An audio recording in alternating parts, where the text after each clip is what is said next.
So law of sines was the first part of 8.6. Today we're going to do the law of cosines.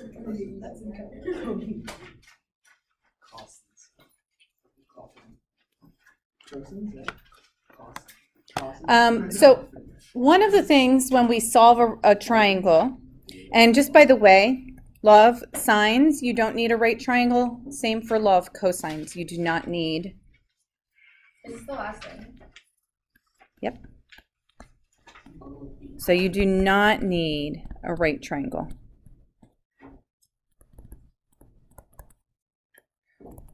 Only when you're working with the basic sine, cosine, tangent, you need a right triangle. Now, when do we use law of sines? Law of sines, just as a quick reminder here, you need when you know an angle and a side across. So just a quick reminder, law of sines is when you know an angle and the side opposite are known. So sometimes we don't have a side and an angle directly across from each other. So law of sines can be used when you have two sides and the included angle. So we'll draw a picture of that. So maybe it looks like you have, this is 52 degrees, and maybe this is 10, and this is 12. So this, we can't use law of sines. We just don't have enough information because I only have one angle and I don't know the side opposite, and there's no way for us to find that out because it's not like we could do Pythagorean theorem because there's no right angle. Okay, so we have this other way called law of sines. So it kind of looks like side angle side. Oops. And I don't mean in terms of congruence, but you have two sides in the included angle. Another way that we can use law of cosines is when you have all three sides. So maybe we know this is 8, this is 7, and this is 9.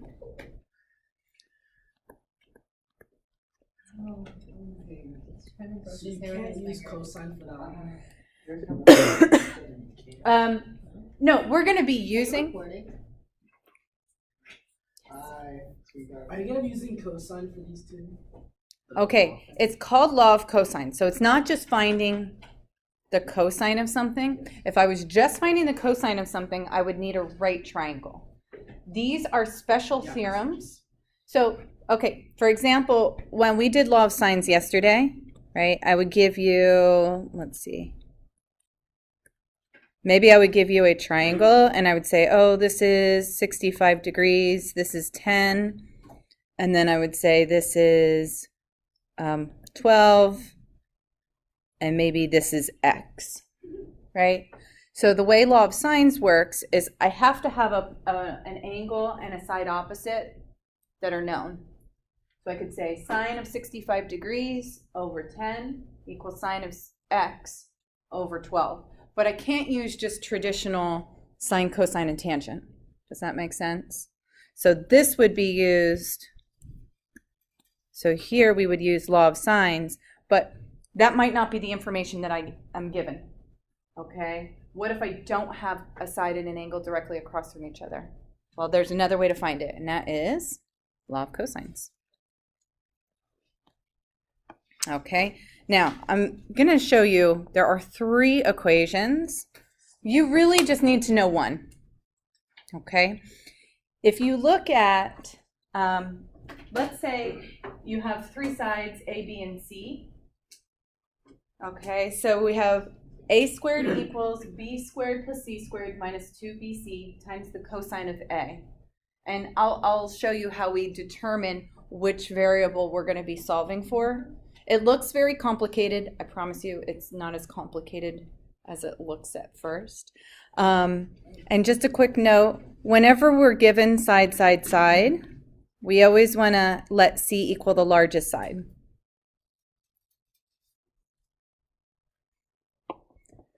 Okay, so here's how it works. We're going to start with law of cosines because we only have one angle measure and the side directly opposite is unknown. So we have to start off with law of cosine. So it says, would you use law of sines or law of cosines to solve the following triangle? We're going to use law of cosines. And what are the missing pieces that we have here? We're missing side T. We're missing angle R. And we're missing angle S.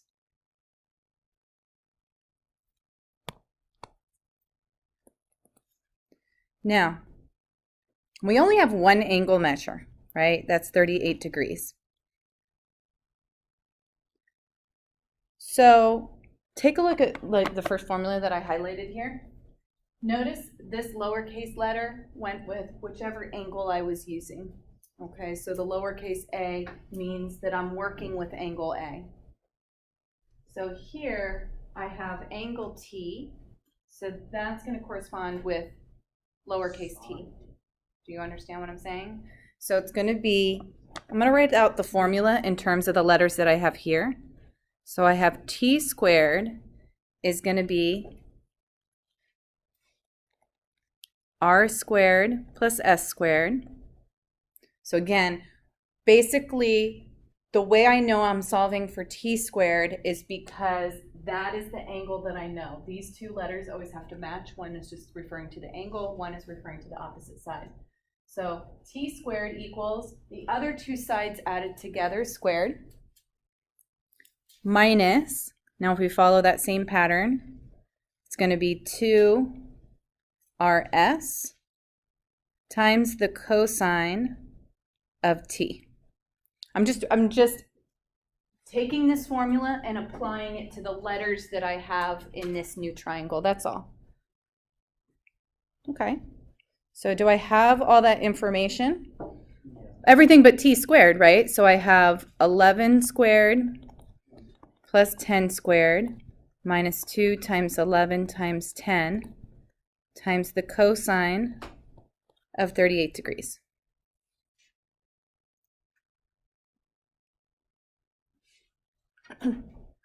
Now, order of operations, I need to make sure all of this gets multiplied together, right? And I need to add 11 squared and 10 squared. What's 11 squared and 10 squared? Good. And when I do this on my calculator, let me just... Like 0 times code. Is it what? Oh, no.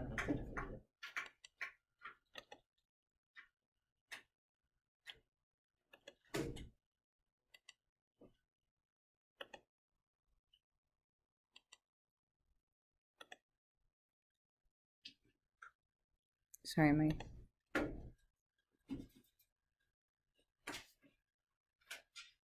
Okay.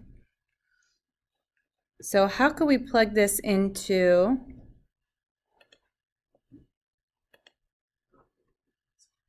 Okay, so we said it was 121 plus 100 plus, or minus, 2 times 11 times 10 So that equals 1. times... What did we forget? Didn't we forget to put in cosine? Can't you simplify the numbers first? Wait, you did Oops. the wrong. Yeah, I see that. No, we can simplify it and Yeah, do then, it. and then do that times. Because if you simplify those numbers, it equals 1. What? Oh, yeah. Order of operations, though. Don't we have to multiply that first? Like, could you What's just cosine of, what was the angle measure? 38. 38. Could you do like 221 minus 220 times cosine of 38? Yeah, okay, so you should get 47 Well, point... how does that make sense if it's the smallest side and it equals the greatest? Okay, hold on. Did you put it in separate? 2 times 11 times 10? You can also just plug it in. 2 times 11 times 10 times cosine of 38. So this is 173.362. Does that sound about right? Oh yeah, that's So you have, in other words, you're going to be combining these and subtracting what this. is it? You get 47.6. Oh, because it's Yeah. t squared. Yeah, so it's t squared is equal to, we said, 47.6. oopsie. What did we say? It was 47. 0.6376. Okay. So when we take the square root, Oh, we're going to the third one. This is 10th place though. did you get, the final answer has to get rounded. 6.9. Okay. So now I have 6.9 for t, side t. Now you can do law of sines. So first we start off with law of cosines, then we do law of sines. Because now I have an angle and I have a side directly across from it. So now I'm going to use sine of 38 degrees over 6.9 equals, what would I put on the right side? I can solve for r or s, it doesn't matter. So we have sine of r over 11. Okay, so we're going to cross multiply. So I have 11 times sine of 38 equals 6.9 times sine of r. So 11 times sine of 38 over 6.9 is sine of r. So now, how do I find the angle measure? Whenever I'm looking for the angle measure, we have to do the inverse of it, right? So we have to get that -1 exponent. So I'm going to say r is the sine inverse of that whole thing. Now, we talked about yesterday, you can like plug this into your calculator, change it to a decimal. I like for accuracy just to plug it all in at once. So, Wait, can you go back to the again? yes.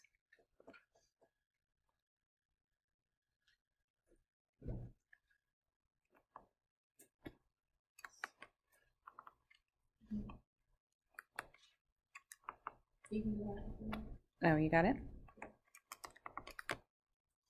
Did anybody get the answer yet? No? So 11 sine of 38. Make sure you use your arrow to go outside those parentheses, and then we're going to divide by 6.9. So like that. So we're taking sine inverse of this whole thing. So it's 11 sine 38. I got 78.958. Not bad. I don't know. Let's see. So if we round this to the nearest 10th place, that would actually be 79 degrees, right? Because if we round, that'll be a 0, 79 degrees. Excellent. Now, that was all the hard part. Because once we know 2 of the angle measures, how do we find the third? They all have to add up to 180. So the last one's always going to be the easy part. So now we take 180 minus 38 minus 79, 63. Good?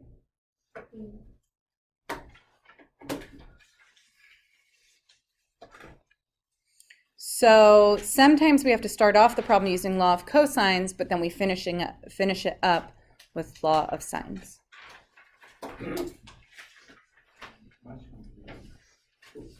Confusing?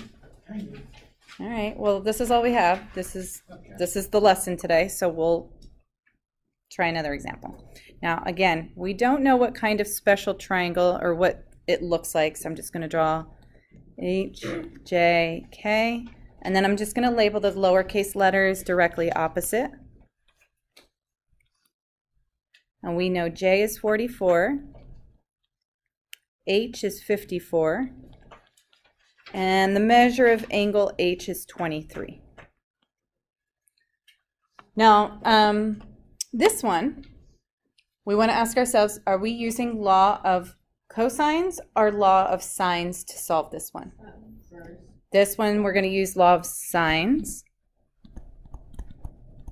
because we have an angle and a side directly opposite. Now, what three things are we missing here?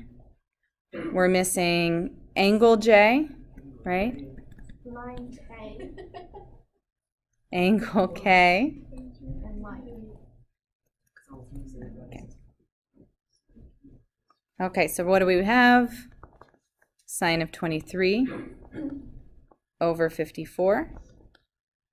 Now, we don't have enough information to find either side or angle K, right? That would be too many missing pieces of information. So we have to find what? J. Angle J. So we have sine of J over 44. So 44 sine of 23. Are you okay if I just write divided by 54, or do you need to see the work? I'll write it.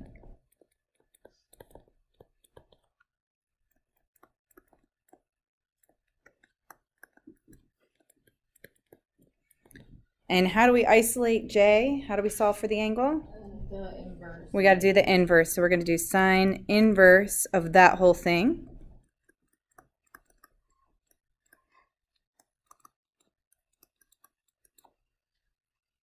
Okay, so type that in. We have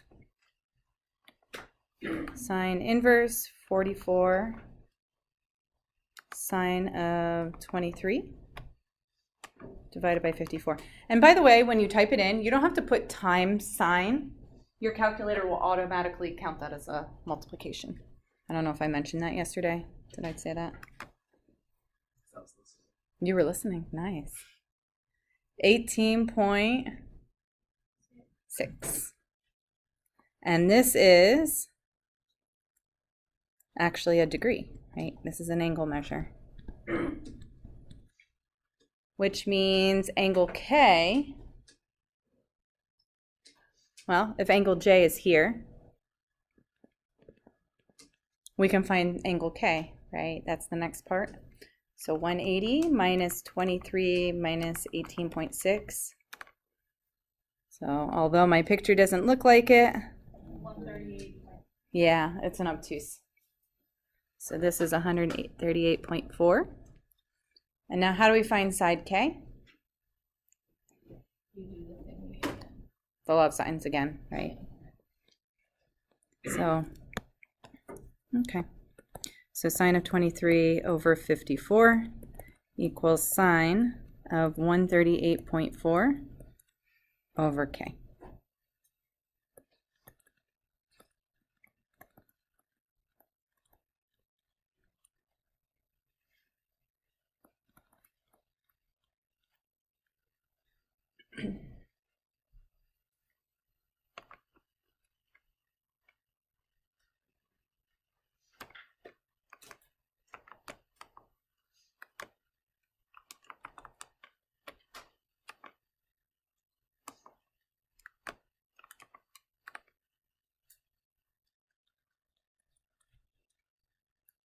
Did you get 91.8? Yeah.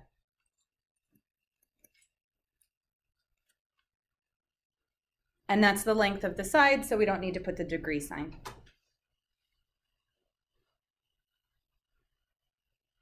Yes, How strict are you with forgetting the degrees? not. Next year will be different. Only because next year you will have, remember how we had to change the mode in our calculator from radians to degrees? We only work with degrees in geometry, but next year in Algebra 2, if you don't put the degree sign, then the teacher may assume you meant radians, and then it would be wrong. It's kind of like if you write something in centimeters versus inches, it makes a difference, right? Now, because we only have one unit, I'm not so picky. Okay, what do we have? Oh, I got 3 more examples. Let's see. Well, let's definitely do the next one. I don't know that we need to do all of these.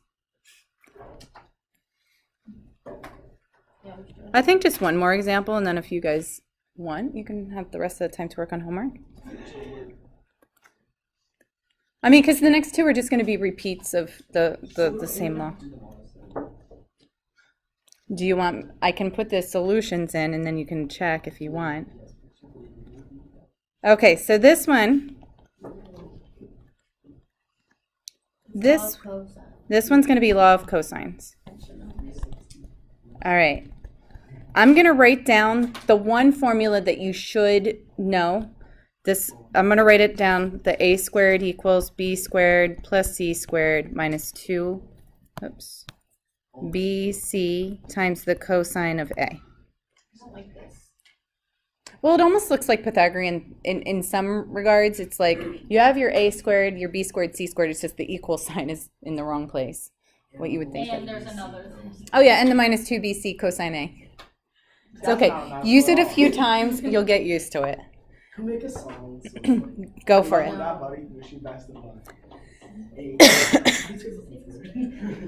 All right. Now, I made a note when I mentioned when you're given side, side, side, that you want to start with the largest side, mainly because sometimes with law of cosines you get what's called an extraneous solution. I don't know if you remember hearing about extraneous solutions in Algebra 1, like when you solve square roots.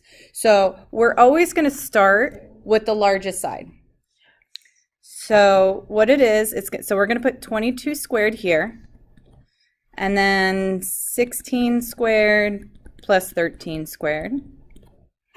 So it's always the one side squared equals the other two sides squared on the other side, minus 2 times 16 times 13. So you're going to subtract 2 times these same two sides. But which angle am I solving for? Well, remember, what's on the left side, what's on the two ends, all the way on the left and all the way on the right, should be angle and side opposite from each other. So 22, that means I'm trying to find cosine of K. Do you see that? Are we okay? Do you see? So these two should always correspond in terms of opposite sides. Okay, now we just have to be careful here that we're using order of operations. We want to isolate the whole thing, cosine of K. All right, so how would we do that? Well, first let's square 22. What's 22 squared? F44. Good. And then 16 squared plus 13 squared, I get 425. And then 2 times 16 times 13 is 416 times the cosine of K. Again, this time we're looking for the angle measure, so all I can do is try to isolate cosine K. Well, what if that was an X instead of a cosine K? What if this whole thing was just one variable? How would you solve that equation? You would subtract 425. Okay, good. Subtract 425 from both sides. What often happens here is students will accidentally subtract these two, but these aren't like terms, are they? I can't subtract these. That's not the order of operations. So 484 minus 425, we get 59 equals negative 416 times the cosine of K. Now what? Good. So I basically get this is equal to cosine of K. Well, how do I find K? The inverse. Good. So take the inverse of this. And it's okay that there's a negative sign in there. So cosine inverse of negative 59 divided by 416.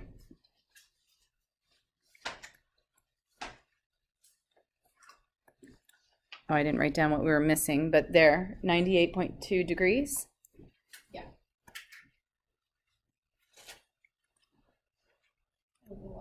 That was a lot of work. Divided by cosine or sine, you just do the Inverse. make it the inverse. Yeah. You just have to do one. Oh, you don't. You can.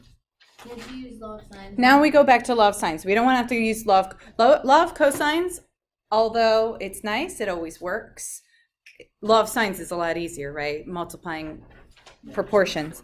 So now that I have 98.2 degrees, I'll have sine of that over 22. And then we have a choice. It doesn't matter. We could solve for j or h next. It makes no difference. Let's say sine of j over 16. So we have 16 sine of 98.2 divided by 22 will be sine of j. So we want to take the sine inverse of that. And if you guys can do a lot of this on your calculator, I don't need to see as much work as often. I'm showing a lot of steps, but if you know how to get from here to here, just be careful with when you plug everything in. So sine inverse 16 sine of 98.2 and then divided by 22. We get 46 degrees. Just double check. And that leaves us with angle H. Well, if I know these two angle measures, I can easily find the third by just subtracting from 180. And I got 35.8.